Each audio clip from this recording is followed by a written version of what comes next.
starting to feel it now, dude. Yeah, it's about to be a long drive home for me and a long flight home for you. Dude. And this marks the end of the Idaho Send.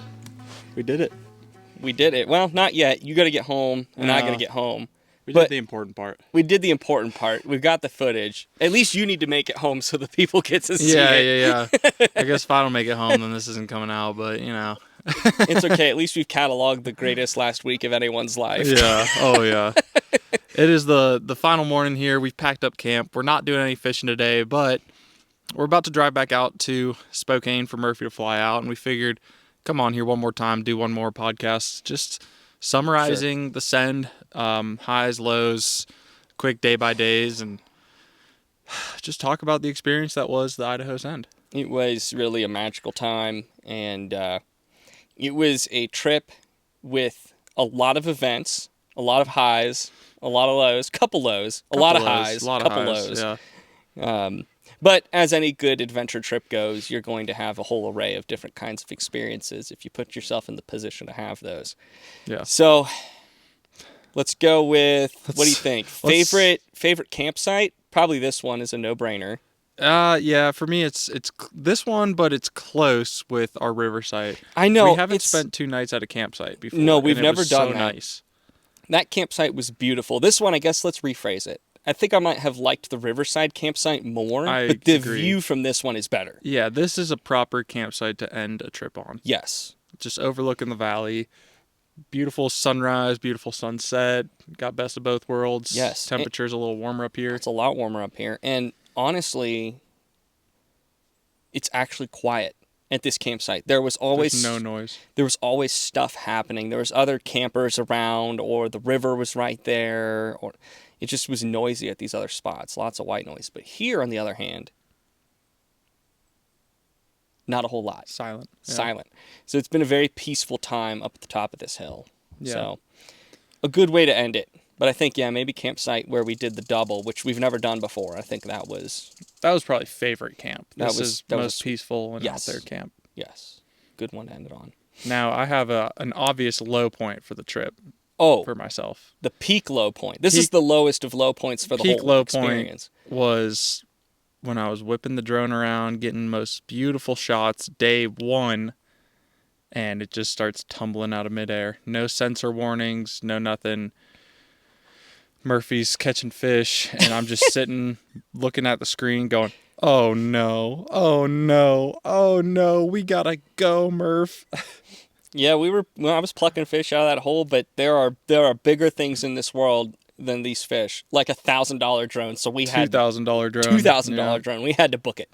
So we took off running, and luckily, the wound wasn't so deep. Yeah, because we were able to find it. I think it could have been a trip ruiner for me if it was lost and just sitting in the wilderness of Idaho. But the fact that we recovered the body, and it only has 1 broken leg, which they are repairable, that makes me feel a lot better, because hopefully I'm just out a couple $100 instead of a couple thousand. Yes, yeah, that would be a vicious blow. But we did recover the drone. Yep. So nice not to leave junk in the unspoiled wilderness like a broken thing. Yeah. But ultimately, Jake's not out $2,000. So. And thankfully Murph has really good spotting eyes. Dude, I don't have great vision, and then sometimes I've got great vision, and this time I had great vision. You got the wilderness vision where you can see wildlife and stuff. Yes. Yeah. I've got that eye, and when I can pick out a red light on the opposite side of the ridge, it's like, oh, okay. Yeah. So thankfully, the lowest low didn't go lower for me. Yes. What was your low point of the trip? Dude, I mean, there were some moments that I was experiencing a bit of I don't know if I want to call it low, but I almost felt this sense of a lacking of completeness in some points. That's a low. I guess if you could say, really, you can't have a high. It's not a high. You can't have true lows in a place like this if you fully immerse yourself in the experience. And I think I was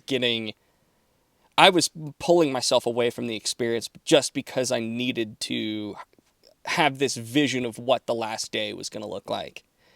And I allowed that to sort of pull me from what was the greater thing that was happening here. So I felt like I missed out a little bit. But then once I got that last fish, and I was like, you know what? No, actually, it really didn't matter in the grand scheme of things, because I'm in the freaking Idaho backcountry, and this is sweet. Yeah. So that, I don't know. There was a few little things where it's like I really would have wanted it to have gone a different way. Like, but it always just revolved around putting a fish to the net, which is, God, if that's the only thing that you have, too bad. that's not too bad. No. I mean, honest to God, Yeah. if I had to put a low on a scale of 10 being like my whole family dies and 1 being like I stubbed my toe, I'll put anything at like a 1. I mean, this was just, almost everything was perfect for me on this trip, so I can't really, as far as honest complaints, I don't really have any. I mean, it was Just a few more fish on the last day. a few more fish on the last day. That's the only complaint I have. I would have liked to catch more than 3 fish on the last day, but hey, you know, at least we got some to hand and got some cool shots. And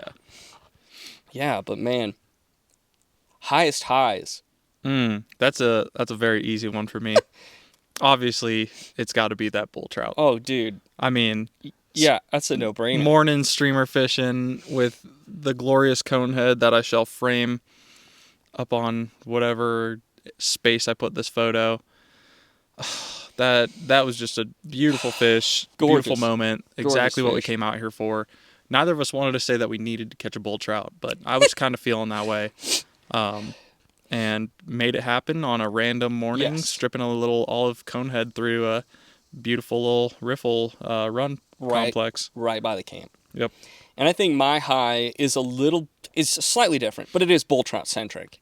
I think my high for this trip was nailing that moment on the camera for Jake. And then not only doing that, but nailing those 2 dry fly eats that you'll see in the last day video with the camera. And sipping. But then also just like we made a lot of, let me rephrase. We put a lot of focus on splitting our time up equally between camp time, filming time, and fishing time between the 3 of us. And we really did a pretty good job. We probably hit about a third of our time for each of us. So Jake probably spent 33% of his time behind the camera. I probably spent a third of my time behind the camera, third of the time fishing for both of us, and third of the time enjoying camp. So we did a good job of spreading that out. But really what I think did it for me was having all of these moments caught on film.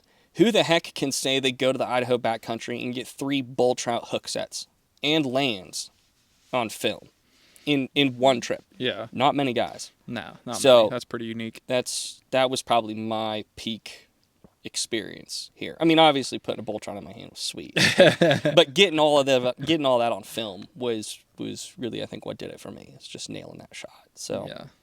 Oh. But man, I mean, do you have a favorite day? Favorite day? Oh, dude, bull trout day. Bull trout day. Bull trout day. Yep. Obviously, that didn't even need to be a question. Either bull trout day or day 1 when we had that first big pool. We went high up in the system.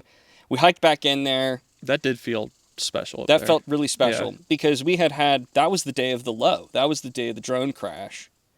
And so we go way back in there, and we weren't really slamming fish. We were catching them, and we were having some bites. But it wasn't like really, really popping off.